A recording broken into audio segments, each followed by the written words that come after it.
সুপ্রিয় শিক্ষার্থীবৃন্দ, আজকের পাঠে সবাইকে স্বাগতম। চলো তাহলে শুরু করি। আজ আমি পঞ্চম শ্রেণী বিষয় প্রাথমিক গণিত অধ্যায় 11 খ 124 পৃষ্ঠার অঙ্কগুলো নিয়ে আলোচনা করব এবং এই অঙ্কগুলো করাবো। চলো দেখি 124 পৃষ্ঠায় 1 নংয়ে কি নির্দেশনা দেওয়া আছে। শিক্ষার্থী বন্ধুরা ভালো করে খেয়াল করো। 1 নম্বরে একটি চিত্র দেওয়া আছে। এই চিত্রটি দেখতে ইংরেজি লেটার এল এর মতো। চিত্রটির একেবারে নিচের বাহুটি দেওয়া আছে 6 মিটার, পাশেরটি 2 মিটার, এটি দেওয়া আছে 3.5 মিটার, এখান থেকে এই পর্যন্ত এটি 3 মিটার, উপরে দেওয়া আছে 2.5 মিটার। বলা হয়েছে উপরের চিত্রের এল আকৃতির ক্ষেত্রফল নির্ণয় করো। এই এল আকৃতির ক্ষেত্রফল নির্ণয় করতে বলা হয়েছে। শিক্ষার্থী বন্ধুরা, আমরা আয়তের ক্ষেত্রফল নির্ণয় সূত্র জানি, বর্গের ক্ষেত্রফল নির্ণয় সূত্র জানি, আমরা ত্রিভুজের ক্ষেত্রফল নির্ণয় সূত্র জানি, সামুদ্রিকের ক্ষেত্রফল নির্ণয় সূত্র জানি, বৃত্তের ক্ষেত্রফল নির্ণয় সূত্র জানি, কিন্তু এল আকৃতির ক্ষেত্রফল নির্ণয় সূত্র আমরা জানি না। তাহলে আমরা কি করব? তোমরা খুব ভালো করে একটি খেয়াল করো। আমাদের ভাবতে হবে এই এল আকৃতির ভিতরে আর কি কি আকৃতি আমরা পেতে পারি, যেগুলোর ক্ষেত্রফল আমাদের জানা আছে। ভালো করে তোমরা খেয়াল করো। এল আকৃতির এই বাহুটিকে যদি বর্ধিত করে পিছনে এই লম্ব বাহুটির সাথে যোগ করে দিই, তাহলে কিন্তু এটি দুটি চিত্রে বিভক্ত হয়ে গেল। একটি চিত্র, একটি চিত্র। উপরে এটি আয়তাকার, এর দুটি বাহু লম্বা এবং দুটি বাহু খাটো এবং প্রত্যেকটি কোণ সমকোণ। নিচেও একটি আমরা আয়ত পেয়ে গেলাম, অর্থাৎ এল আকৃতির ভিতরে আমরা দুটি আয়ত পেয়েছি। এল আকৃতির এই বাহুটাকে পিছনের দিকে বর্ধিত করে এই লম্ব বাহুটার সাথে যোগ করে দিয়েছি। এখন এই দুটি আয়তের ক্ষেত্রফল নির্ণয়ের সূত্র আমরা জানি। এই দুটি আয়তের ক্ষেত্রফল বের করে যোগ করলেই পুরো এল আকৃতির ক্ষেত্রফল আমরা পেতে পারি। এই অঙ্কটি কিন্তু আরো অন্যভাবেও করা যায়, কিন্তু যে নিয়মটি সহজ আমি সেটি তোমাদের আগে করাবো, তারপর অন্য নিয়মগুলো বলবো। আমরা এখন নাম দিই। নিচের আয়তটির নাম দিব ক, খ, গ, ঘ। তাহলে ক, খ, গ, ঘ একটি আয়ত, এটির ক্ষেত্রফল আমরা বের করব। আর এই আয়তটির একটি নাম আমরা দিব ঘ। এখানে আমরা উ দিই, ঘ উ, চ ছ। এখন আমরা লিখব এই দুটি আয়তের ক্ষেত্রফল, অর্থাৎ আমরা সমাধানে চলে যাই। 1 নং সমস্যার সমাধান।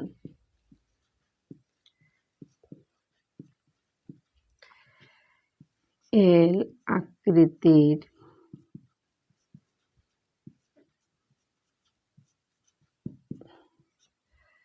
ক্ষেত্রফল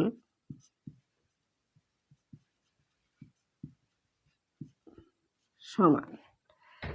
প্রথমে আমরা ক, খ, গ, ঘ আয়তের ক্ষেত্রফলও দিতে পারি, বা প্রথমে ঘ ও চ ছ আয়তের ক্ষেত্রফলও দিতে পারি। আমরা যেহেতু ক থেকে পড়া শুরু করি, সেজন্য আমরা প্রথমে দিব ক, খ, গ, ঘ আয়তের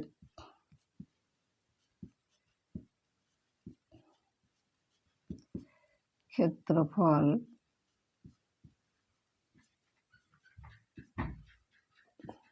যোগ এই আয়তের ক্ষেত্রফল, অর্থাৎ এখানে যতটুকু জায়গা আছে আমরা পেয়ে যাব, আর এই আয়তটির ক্ষেত্রফল আমরা ওখানে যতটা জায়গা আছে পেয়ে যাব।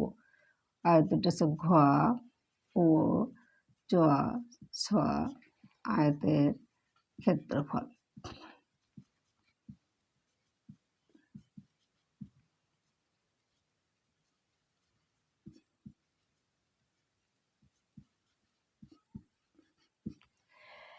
এখন তোমরা খেয়াল করো, ক, খ, গ, ঘ আয়তের ক্ষেত্রফল নির্ণয়ের সূত্র তোমরা জানো, দৈর্ঘ্য গুণ প্রস্থ। দৈর্ঘ্য হচ্ছে লম্বা বাহুটি আর প্রস্থ হচ্ছে খাটো বাহুটি বা ছোট বাহুটি। তাহলে দৈর্ঘ্য হচ্ছে 6 মিটার গুণ প্রস্থ হচ্ছে 2, লম্বা বাহুটি 6, খাটো বাহুটি বা ছোট বাহুটি 2, 6 গুণ 2।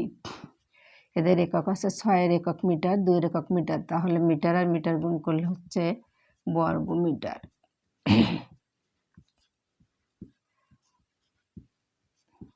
এবার ঘ ও চ 6 আয়তের ক্ষেত্রফল, এর লম্বা পাশ অর্থাৎ দৈর্ঘ্য হচ্ছে 3, প্রস্থ হচ্ছে 2.5।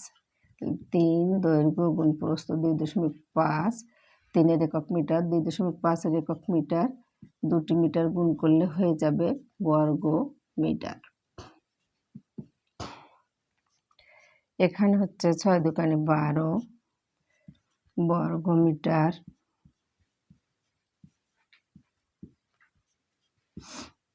যোগ 3 5 15 5, হাতে থাকে 1, 3 দুগুণে 6-এর 1 7, এক অঙ্ক পিছনে দশমিক, গুণ করার পরে এক অঙ্ক পিছনে দশমিক বসিয়ে দিলাম।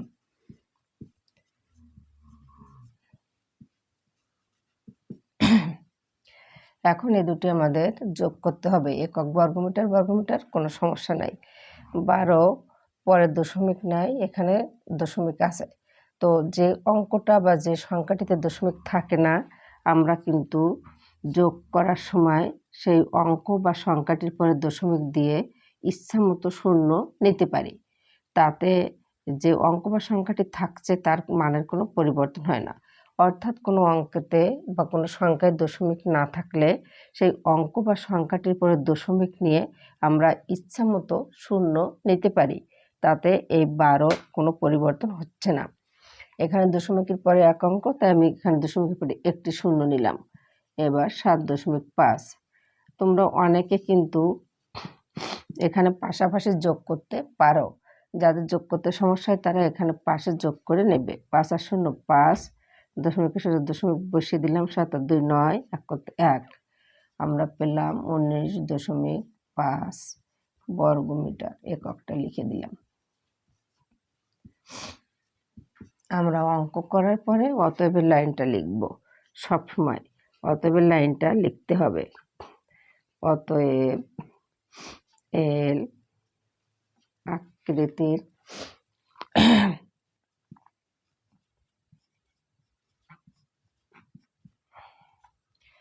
ক্ষেত্রফল